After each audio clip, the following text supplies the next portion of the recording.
Hello friends, this is Viresh and welcome to the session of Child Development and Pedagogy। आज हम लोग एक नए चैप्टर समाजीकरण यानी सोशलाइजेशन के बारे में डिस्कस करने वाले हैं। इसके पहले हम लोगों ने 3 चैप्टर पढ़े, वृद्धि एवं विकास की अवधारणा, विकास के कुछ सिद्धांत और आनुवांशिकता एवं वातावरण, और इन 3 चैप्टर से संबंधित क्वेश्चंस परफॉर्म किए, उनकी व्याख्याएं सुनी। आज 4th चैप्टर सोशलाइजेशन यानी समाजीकरण की बारी है। समाजीकरण के बारे में हमें यह सीखना है कि यह विशेषकर वातावरण से प्रभावित होने वाला कारक है और किस प्रकार से हमारे विकास में सहायक सिद्ध होता है, और यदि गलत तरह से समाजीकरण होता है तो किस प्रकार से यह बाधक तत्व के रूप में उभर करके आता है हमारे विकास में। किस प्रकार का विकास? मुख्य रूप से यह हमारे व्यक्तित्व विकास में सहायक सिद्ध होता है। परिवार, समाज और परिस्थितियाँ, ये 3 तत्व किस प्रकार से अफेक्ट करते हैं हमारे समाजीकरण, हमारे सोशलाइजेशन को। क्या मतलब होता है, इससे पहले ही हम जान लेते हैं कि समाजीकरण का क्या अर्थ होता है। समाजीकरण का अर्थ, कोई भी बालक जब अपने परिवार से इतर कहीं बाहर निकलता है तो वह समाज में रहने वाले विभिन्न वर्गों, विभिन्न लोगों और विभिन्न प्रबुद्ध वर्गों के बीच में संपर्क स्थापित करता है, और धीरे धीरे वह बड़ा होकर उसी समाज में समाज की स्वीकृति के लिए अपने आप को तैयार करने का प्रयास करता है, और यही विकास की जो प्रक्रिया होती है इसको समाजीकरण या सोशलाइजेशन की प्रक्रिया बोला जाता है। सोशलाइजेशन की प्रक्रिया में इसकी क्या विशेषताएं होती हैं? विशेषताओं में है कि यह संस्कृति को बनाए रखने में हमारी मदद करता है। किस प्रकार से? बाहर की सामाजिक संस्कृति जिस प्रकार से होती है उस प्रकार से बच्चा ढलने का प्रयास करता है, और उसके कर्म उसे यह इंगित करते हैं कि उसे कौन सा कर्म करना चाहिए और कौन सा समाज के द्वारा स्वीकृत कर्म नहीं होगा, और इस प्रकार से वह अपना व्यवहार प्रदर्शित करने का प्रयास करता है।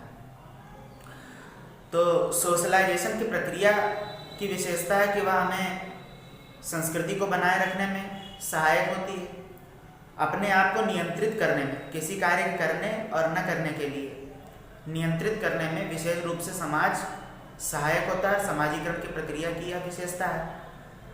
किसी नियम अच्छे जो कि समाज के द्वारा बनाए गए हैं उनके अनुपालन में समाजीकरण महत्वपूर्ण भूमिका निभाता है।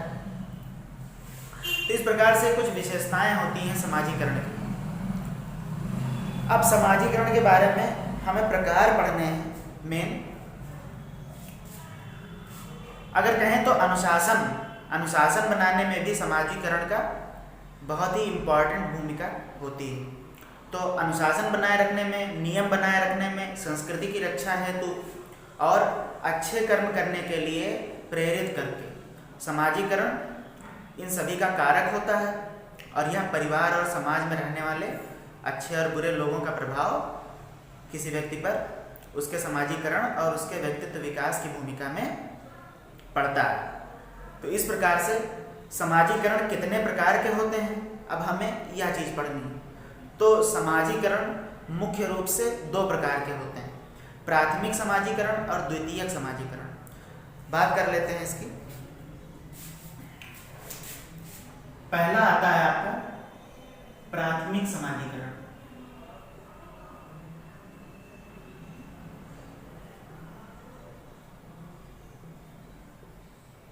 इसको बोल देते हैं प्राइमरी सोशलाइजेशन। प्राइमरी सोशलाइजेशन का क्या मतलब होता है? जन्म से लेकर के किशोरावस्था तक, अब तक हम जिसके संपर्क में रहते हैं, जन्म से लेकर के किशोरावस्था तक, अपने आस पड़ोस, अपने परिवार, मुख्यतः अभी ब्रानफेल्ड मैनर की थ्योरी आएगी, हो सकता है उसे अगली वीडियो में लेके जाना पड़े।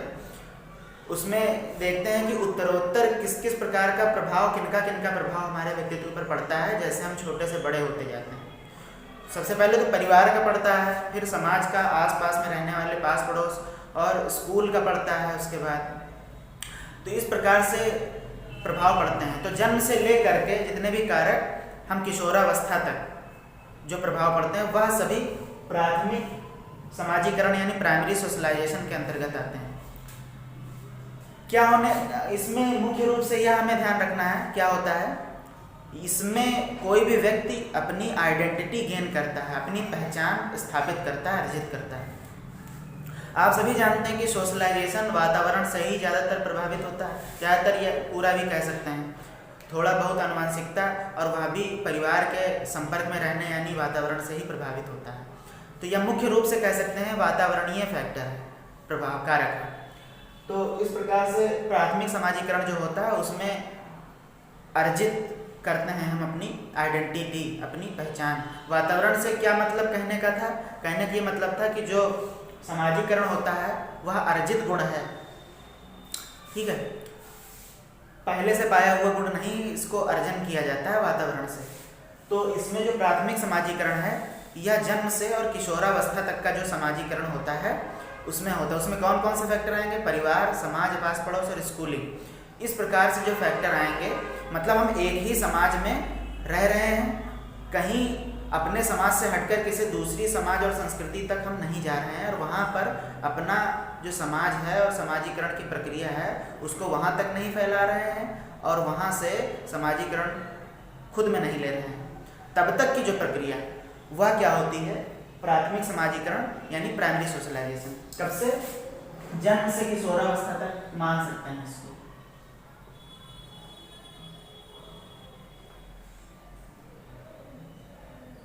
ठीक है ना, जन्म से किशोरावस्था तक इसको मान सकते हैं।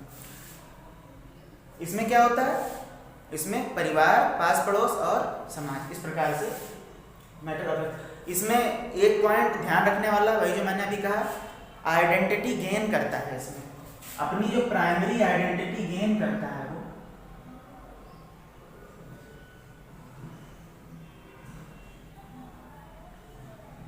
ये जो प्रोसेस होती है ये प्राथमिक समाजीकरण की प्रोसेस होती है। दूसरा आपका आता है द्वितीयक समाजीकरण। द्वितीयक समाजीकरण क्या होता है देख लेते हैं।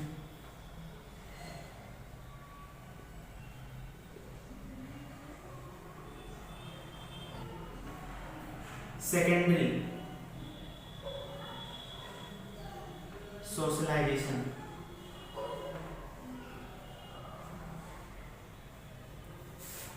द्वितीयक समाजीकरण या सेकेंडरी सोशलाइजेशन क्या होता है, इसमें क्या होता है कि किशोरावस्था के बाद कभी कभी ऐसी परिस्थितियां आती हैं कि अपने समाज और संस्कृति को छोड़ करके हमें कहीं बाहर जाना पड़ता है, नौकरी के लिए जाना पड़ता है, जॉब के लिए, या अपने हायर एजुकेशन, उच्च शिक्षा के लिए हमें बाहर जाना पड़ सकता है।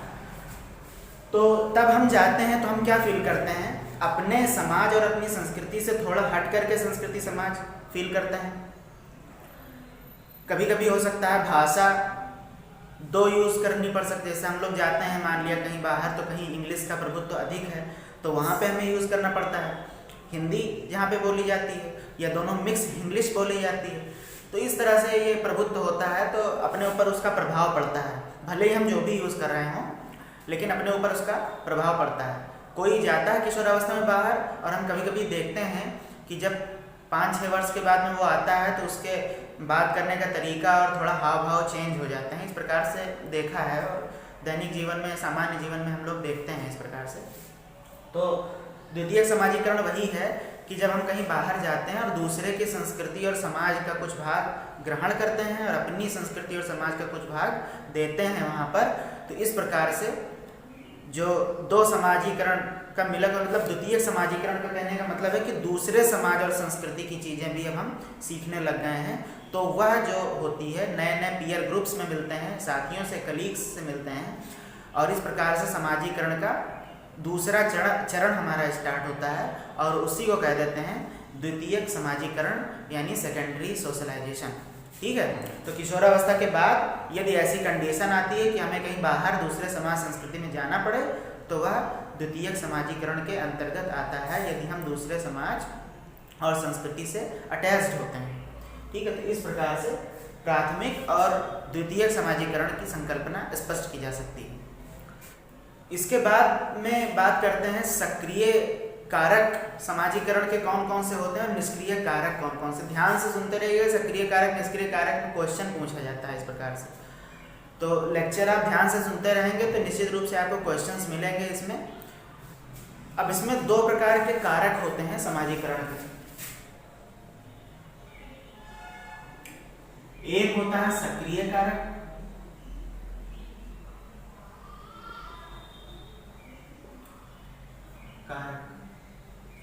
और दूसरा होता है निष्क्रिय कारक।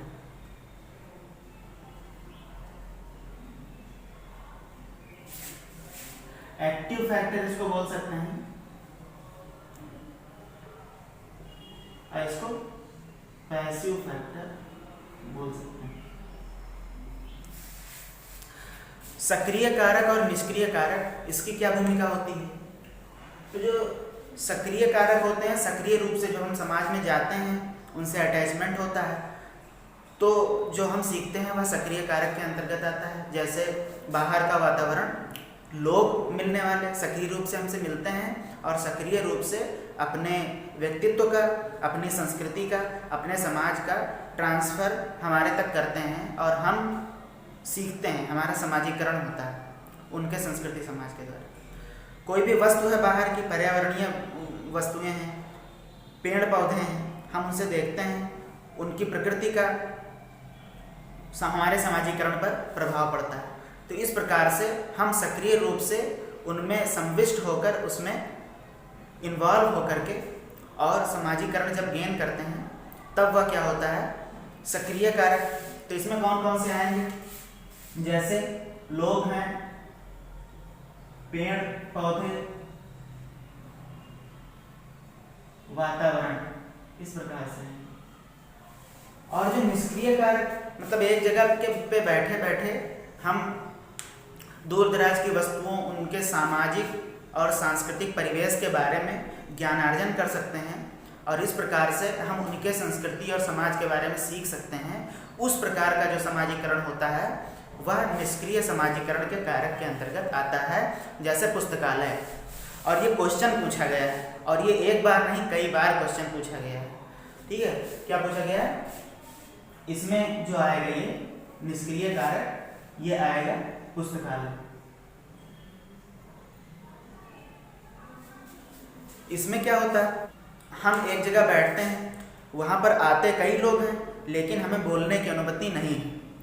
जो लोग भी आते हैं अपने अपने जगह पर बैठते हैं, जहाँ पर होता है बिल्कुल सोशल डिस्टेंसिंग पालन करते हुए, और उसके बाद में अपनी अपनी बुक्स निकालते हैं और साइलेंटली रीड करते हैं और उन पुस्तकों के माध्यम से विभिन्न प्रकार के परिवेश, विभिन्न प्रकार की चीज़ों, उनके संस्कृतियों, उनके समाजों, इसके बारे में अध्ययन करते हैं और उनके बारे में जानते हैं।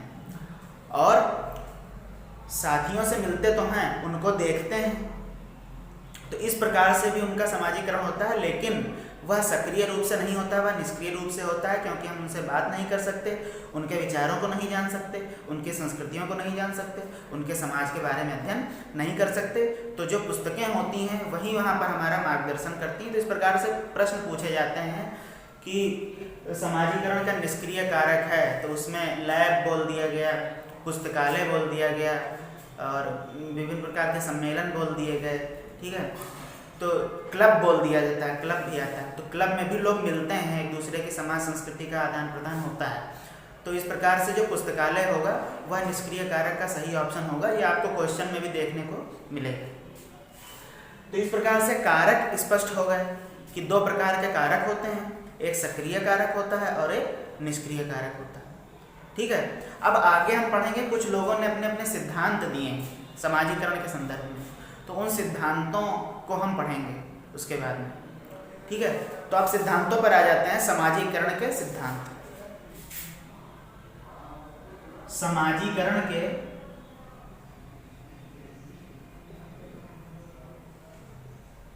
सिद्धांत। सोशलाइजेशन,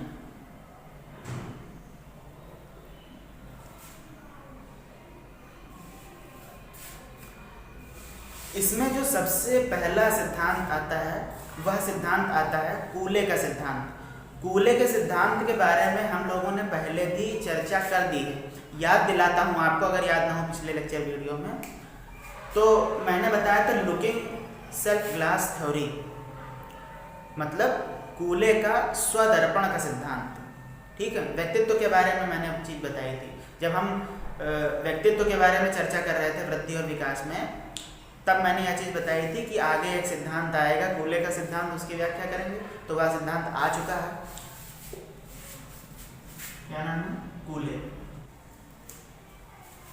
इसको बोल देते हैं स्वदर्पण का सिद्धांत। क्या बोलते हैं? स्वदर्पण सिद्धांत।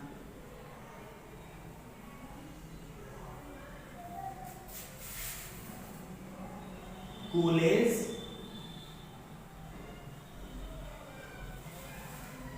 Looking self glass theory. Cooley's looking self glass theory, इसमें इन्होंने ये चीज बताया था, हालांकि चर्चा की हमने, इसको कहते हैं लुकिंग सेल्फ ग्लास थ्योरी। और इसमें इन्होंने व्यक्तित्व के बारे में बताया कि हमारा व्यक्तित्व किस प्रकार से प्रभावित होता है, उसके बारे में क्या राय होती है। क्या जो दूसरे लोग समझते हैं कि हम कैसे हैं वह हमारा व्यक्तित्व है, या हम समझते हैं कि हम किस प्रकार से हैं वह हमारा व्यक्तित्व है। तो इन दोनों चीज़ों से व्यक्तित्व प्रभावित नहीं होता, क्योंकि व्यक्तित्व समाजीकरण का एक अभिन्न अंग है। तो इसलिए व्यक्तित्व के संबंध जो सिद्धांत के बारे में जिन्होंने व्याख्या दी है, वह सिद्धांत का पढ़ना हमारा जरूरी है। तो उन्होंने कहा था वह हमारा व्यक्तित्व नहीं है जो हम अपने बारे में सोचते हैं, और वह भी हमारा व्यक्तित्व नहीं है जो दूसरे लोग हमारे बारे में सोचते हैं। हम जब दर्पण के सामने खड़े होते हैं तो अपने आप को उस प्रकार से तैयार करते हैं कि दूसरे लोग हमारे व्यक्तित्व के बारे में क्या सोचते हैं, और वही हमारा व्यक्तित्व है। हमारा व्यक्तित्व क्या है कि जो अन्य लोग हैं, हम यह सोचते हैं कि जो अन्य लोग हैं वो हमारे बारे में क्या सोचते हैं, और वही हमारा व्यक्तित्व होता है। मतलब जब कोई व्यक्ति यह सोचता है कि अन्य लोग उसके बारे में क्या सोचते हैं, तो वही उसका व्यक्तित्व होता है, और उसी प्रकार से वह अपने आप को तैयार करता है, सामाजिक रूप से, सांस्कृतिक रूप से, शारीरिक रूप से, सभी प्रकार से वह यह सोच विचार कर अपने आप को तैयार करता है कि अन्य लोग हमारे बारे में क्या सोचेंगे, अन्य लोग हमारे व्यक्तित्व के बारे में क्या सोचते हैं, और अन्य लोग क्या कहेंगे यदि हम इस प्रकार से व्यक्तित्व धारण करते हैं, शारीरिक रूप से, सामाजिक रूप से। ठीक है, तो हमारा व्यक्तित्व वही हो जाता है। हमारा व्यक्तित्व वही है कि हम क्या सोचते हैं, कि दूसरे लोग हमारे बारे में क्या सोचते हैं। ये कब आया था? 1902 में ये सिद्धांत आया था, और इसको कूले के द्वारा, कूले एक मनोवैज्ञानिक थे, उनके द्वारा दिया गया था, और इसको स्वदर्पण का सिद्धांत बोलते हैं। क्वेश्चन आता है इस प्रकार से, क्वेश्चन आता है स्वदर्पण का सिद्धांत किसने दिया था? कूले ने दिया था। कूले के सिद्धांत को और क्या कहते हैं? कूले के सिद्धांत के अनुसार व्यक्तित्व क्या होता है? तो इस प्रकार से चीजें एक आई हैं, और दूसरा बहुत कुछ प्रश्न आने की संभावना भी होती है, क्योंकि इसी सिलेबस में से जो भी आना होता है आया है, और इसी सिलेबस में से जो कुछ नया देना होगा वह नया भी इसी सिलेबस से दिया जाएगा।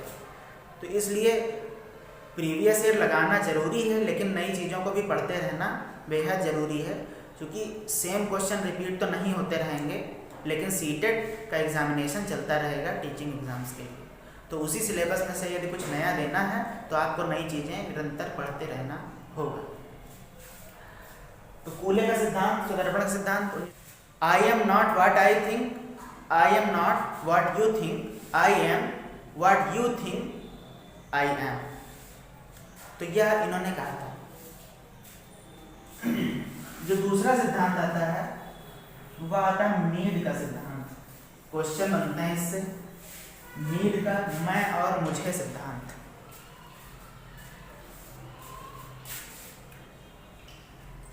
मीड का सिद्धांत,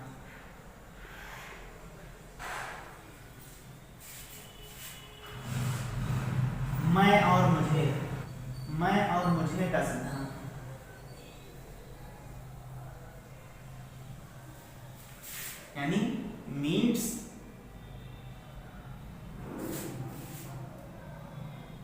आई एंड मी प्रिंसिपल।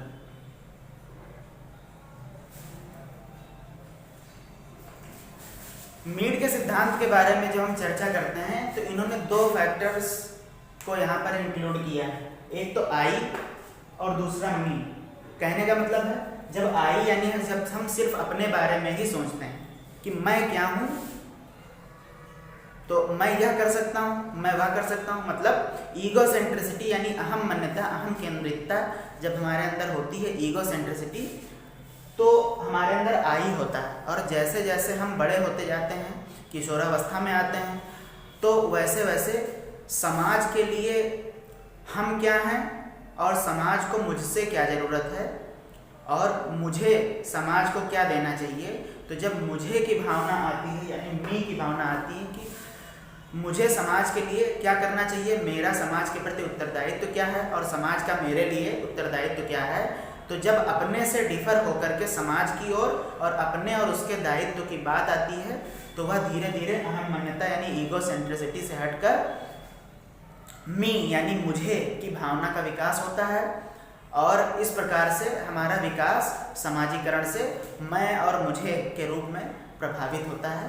यही मीड ने कहा था। इनका सिद्धांत आया था 1934 में। कब आया था? 1934। ठीक है। तो यह सिद्धांत मीड का सिद्धांत है कि जो आई है वो डिनोट करता है अहम केंद्रितता यानी ईगो सेंट्रिसिटी, कि मैं क्या हूँ, अपने बारे में विचार करता है। मैंने इससे पहले जो अवस्थाएं बताई थी उसमें यह बताया था कि जो बाल्यावस्था की अवस्था होती है, पूर्व बाल्यावस्था और कुछ हद तक उत्तर बाल्यावस्था में भी अहम केंद्रितता रहती है। और धीरे धीरे जब हम उत्तर बाल्यावस्था के मध्य स्टेज से बाहर निकलते हैं तो धीरे धीरे मुझे की भावना मतलब सोशलाइजेशन होता है, साथी गण बनते हैं, नेतृत्व की भावना का विकास होने के साथ साथ यदि ग्रुप का नेता कोई और है तो अपने कर्तव्यों के निर्वहन से संबंधित जो जिम्मेदारी होती है, कर्तव्य होता है, तो वह कर्तव्य निष्ठा की भावना का विकास भी हमारे अंदर धीरे धीरे होता है। और मुझे समाज की क्या ज़रूरत है, ठीक है, तो यह जो भावना होती है यह मी धीरे धीरे बड़े होते हैं तो मुझे की भावना का विकास होता है। मतलब मुझे से तात्पर्य यहाँ से अहम केंद्रितता से हट करके समाजीकरण की ओर उन्मुख होने की प्रक्रिया को कहा जाता है। और आई अहम केंद्रितता मतलब जब तक हम छोटे हैं अपने बारे में ही सोचते हैं तो उसके बारे में यह डिनोट किया जाता है। और धीरे धीरे इस प्रकार से आई से मी की ओर हमारा समाजीकरण चलता रहता है। तो मैं और मुझे के कॉन्सेप्ट में मीड का सिद्धांत यह पूछा जाता है कि मैं और मुझे का सिद्धांत किसने दिया, तो आप जरूर नाम ध्यान रखेंगे और उसके बीच की बताई गई थ्योरी वीडियो देख देख करके आप व्याख्या सुनेंगे। या अपने तरह से आप अगर वीडियो लेक्चर देख रहे हैं तो अपने तरह से शॉर्ट नोट भी बना सकते हैं, अपने हिसाब से लिख सकते हैं। सारी चीज़ें लिखी नहीं जा सकती हैं, इस वजह से व्याख्या समुचित रूप से करी जाती है कि आप शॉर्ट नोट जो उससे इंपॉर्टेंट पॉइंट्स फैक्ट्स निकाल सकते हैं वो निकाल करके और लिखिए। शॉर्ट नोट बहुत आपको मदद करने वाले हैं आगे। तो यही है मीड का सिद्धांत 1934 में जो दिया गया था। इसे मैं और मुझे का सिद्धांत, आई एंड मी थ्योरी भी बोलते हैं, प्रिंसिपल भी बोलते हैं। ठीक है। तो जो अगला सिद्धांत आता है वह सिद्धांत दुर्खीम का सिद्धांत। तीसरा सिद्धांत आपका आएगा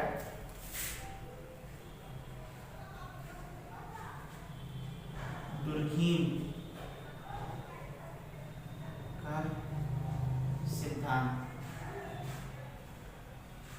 इसको बोल देते हैं सामूहिक प्रतिनिधित्व का सिद्धांत।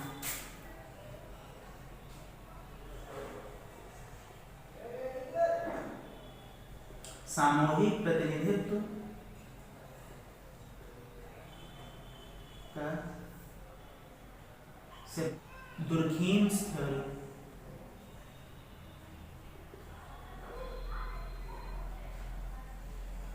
यह थ्योरी ऑफ, ये बोल सकते हैं सोशल रिप्रेजेंटेशन, इस तरह से बोल सकते हैं कि सामाजिक प्रतिनिधित्व ये सिद्धांत कहलाता है। ठीक है। ये भी 1934 में दिया गया था, बहुत ही छोटा सिद्धांत है। इसमें ये जो दुर्खीम महोदय हैं इन्होंने कहा था समूह यानी समाज जो होता है वह हमारा प्रतिनिधित्व करता है किसी भी कार्य को करने के लिए। यदि वह कार्य समाज की दृष्टि से अच्छा है तो उसमें प्रशंसा के पात्र बनते हैं, तारीफ हमारी की जाती है।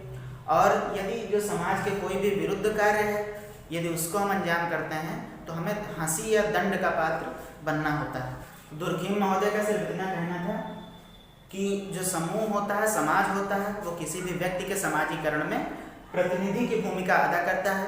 वही समाज यह तय करता है कि किसी भी व्यक्ति को समाज के अनुरूप कार्य करना चाहिए तो वह प्रशंसा का पात्र बनेगा, और समाज के विरुद्ध कार्य करेगा तो वह हंसी या दंड का पात्र बनेगा। और इसी के भय से कोई भी व्यक्ति समाज के विरुद्ध कार्य करने के लिए आतुर नहीं होता है, उसके लिए जहमत नहीं उठाता है।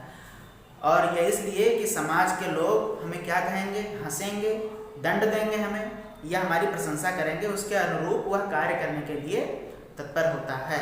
और समाज में अपनी एक पहचान बनाने के लिए सामाजिक स्वीकृति वह चाहता है।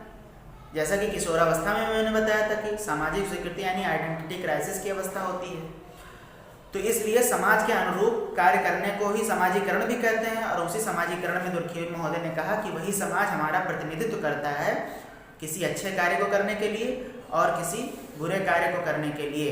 जो उसका परिणाम होता है उसके लिए हमारा प्रतिनिधित्व करता है, और उसके लिए हमें मन में नैतिक रूप से सम्मान की भावना या फिर बुरे रूप में हमें भावना उसकी देखने को मिलती है कि उसका परिणाम किस प्रकार से होगा हमारे समाजीकरण में, और समाज किस प्रकार से स्वीकृति देगा हमारे कार्यों को।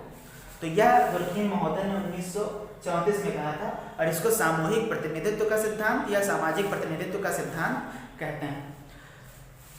तो यहाँ तक के सिद्धांत का हमने आज तक अध्ययन किया है। इसमें अभी समाजीकरण में एक भाग और होगा, उसमें समाजीकरण में बाधक तत्व जो होगा उसकी बात करेंगे, समाजीकरण की जो कसौटियां हैं उनकी बात करेंगे, अल्बर्ट बंडूरा का सामाजिक अधिगम सिद्धांत की थोड़ी व्याख्या करेंगे, और ब्राउनफेन बेनर का सिद्धांत समाजीकरण से संबंधित जो है सोशलाइजेशन थ्योरी ऑफ ब्राउनफेन बेनर, उसकी हम चर्चा करेंगे। और ये सभी थ्योरीज और ये जो हमने बता दिए थ्योरी एग्जाम की दृष्टि से, चाहे वो टेट हो और चाहे वो सीटेट हो, इम्पॉर्टेंट फैक्टर होंगे, आप देखेंगे। तो ये चैप्टर और इसके आगे आने वाले चैप्टर आप बिल्कुल भी मिस ना करें। निश्चित रूप से आपको क्वेश्चन उसमें मिलने वाले हैं। और 5 जुलाई आगामी 5 जुलाई को आपका यदि सीटेट का पेपर है, आप इसको सबको देखते हैं कि आगे पियाजे, कोहलबर्ग और वाइगॉत्स्की की थ्योरी है। निश्चित रूप से 5 क्वेश्चन लगभग कभी कभी आ जाते हैं। तो ऐसे चैप्टर्स को मिस नहीं करना है। तो हमारे साथ निरंतर आप बने रहेंगे, वीडियो देखते रहेंगे, प्रीवियस ईयर क्वेश्चन सॉल्व करते रहेंगे। खुद से भी आप बुक्स उठाएं, प्रीवियस ईयर क्वेश्चन सॉल्व करें। तो चैप्टर्स तो यहाँ पे बता ही दिए जाते हैं, लेकिन उसके संदर्भ में किस प्रकार से क्वेश्चन बनते हैं, तो कुछ इंपॉर्टेंट क्वेश्चंस को हम लेकर के आते हैं, यहाँ पे डिस्कस करते हैं। अन्य भी क्वेश्चन हैं, आप उनको उठाएं, बिल्कुल करें, तैयारी समुचित रूप से आप करते रहें, हमारे साथ जुड़े रहें और देखते रहें ये session child development and pedagogy का। तो वीडियो हमारी यदि अच्छी लगती हो तो आप लाइक, सब्सक्राइब, शेयर अधिक से अधिक संख्या में करें। और कोई वीडियो या और किसी टॉपिक से संबंधित व्याख्या अगर चाहते हैं तो कमेंट बॉक्स में आप कमेंट करें, उसको डिस्क्रिप्शन में लिंक दी गई है, पिछली वीडियोस देखें, प्लेलिस्ट में जाकर के पिछली वीडियोस देखें, लाइक, सब्सक्राइब, शेयर करें और बने रहें हमारे साथ। Thank you so much.